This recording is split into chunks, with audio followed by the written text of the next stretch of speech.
l'école numérique Mashindano. Nous avons le cours de français, grammaire. La fois passée, à français grammaire, nous avons parlé des articles que nous avons appelés encore une fois les déterminants. Et nous avons cité les sortes d'articles, à savoir l'article défini et l'article indéfini. Et par exemple, l'article défini, nous étudions le cours de français. Nous étudions le français. Le est déterminant défini. Et puis, nous avons aussi l'autre exemple. Le directeur appelle un enfant. Le directeur appelle un enfant. Un est déterminant indéfini. Alors, observez bien la phrase qui est au tableau. Lisez-la attentivement. Après quoi, nous allons la lire à haute voix. Prosper et Prospérine étudient la géographie. Prosper et Prospérine étudient la géographie. Quels sont les mots soulignés? Prosper, Prospérine et la géographie. Prosper, Prospérine et la géographie. Quelle est leur nature? Quelle est leur classe grammaticale? Quelle est leur nature? Leur fonction ici. Ils sont des noms. Prosper, Prospérine et géographie, ce sont des noms. Et nous allons parler des noms et surtout les sortes.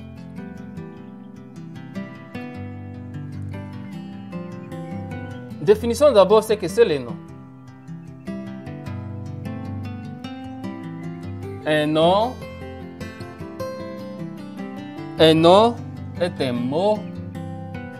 Un nom est un mot qui sert à désigner une personne,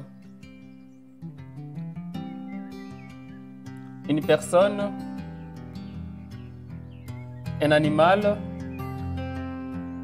ou une chose.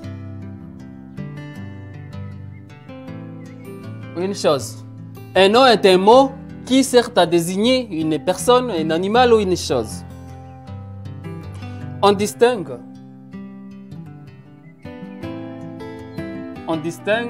deux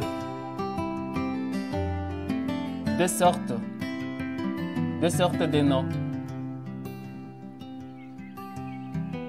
Premièrement, nous avons les noms propres.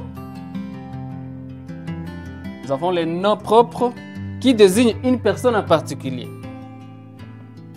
Une personne ou une chose en particulier.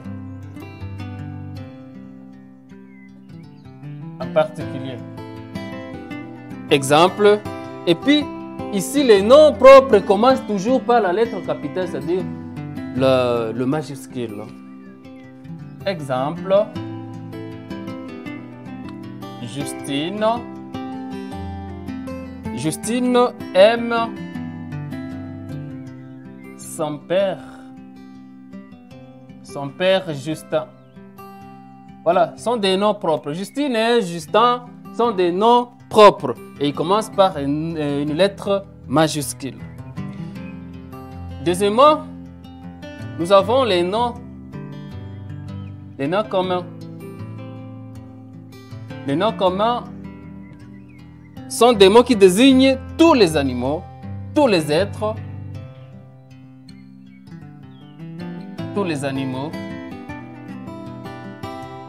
êtres, etc. Exemple,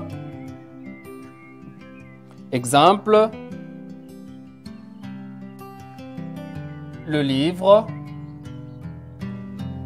la maison,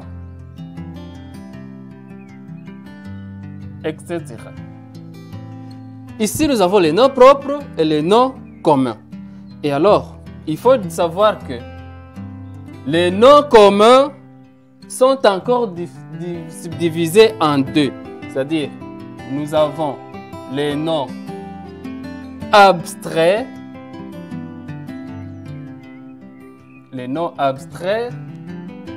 et les noms concrets. Voilà. C'est-à-dire, les noms communs sont subdivisés encore à deux, à savoir nos abstraits et les noms concrets. exemple ici, les noms abstraits, vous avez l'amour. L'amour, c'est un nom qu'on ne peut pas toucher, c'est abstrait. On ne peut pas avoir l'amour, on ne peut pas manipuler l'amour. Ce n'est pas matériel, non, on ne peut pas voir ça. Les noms concrets sont des mots ou des noms qu'on peut toucher, voir. Et ici, nous avons l'exemple d'un chat. Un chat, une chèvre. On peut toucher un chat, on peut toucher une chèvre, mais on ne peut pas toucher l'amour, on ne peut pas toucher l'intelligence, on ne peut pas. Donc, ce sont là les noms abstraits. Voilà un peu ce que nous avons à voir aujourd'hui. Alors, comme activité à la maison, vous allez énumérer, vous allez former des mots, 5 mots abstraits et 5 mots ou 5 noms concrets. Voilà votre activité à la maison. Merci de nous avoir suivis. Cliquez sur le bouton exercice pour vous évaluer. Merci.